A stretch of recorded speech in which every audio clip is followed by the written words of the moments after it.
নির্বাচনকালীন যে কোনো পরিস্থিতি নিয়ন্ত্রণে প্রস্তুত সেনাবাহিনী। আসন্ন গণভোট ও ত্রয়োদশ জাতীয় সংসদ নির্বাচনে রংপুর অপ্রীতিকর পরিস্থিতি মোকাবিলায় সেনাবাহিনীর কার্যক্রম নিয়ে মহড়া অনুষ্ঠিত হয়েছে।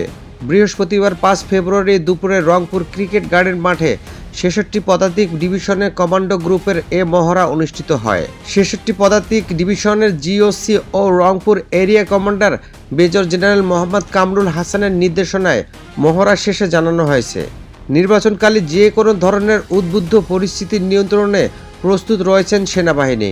মহড়ায় হেলিকপ্টারে করে 10 জনের প্যারা কমান্ডো গ্রুপ ক্রিকেট গার্ডেনে নামেন তারা।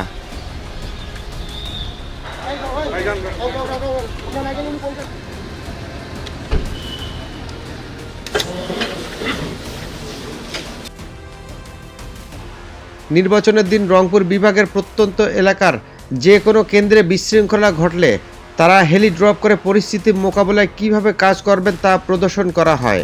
সেনাবাহিনীর এ মহড়া রাস্তার ধারে দাঁড়িয়ে থাকা শত শত মানুষ পর্যবেক্ষণ করেন।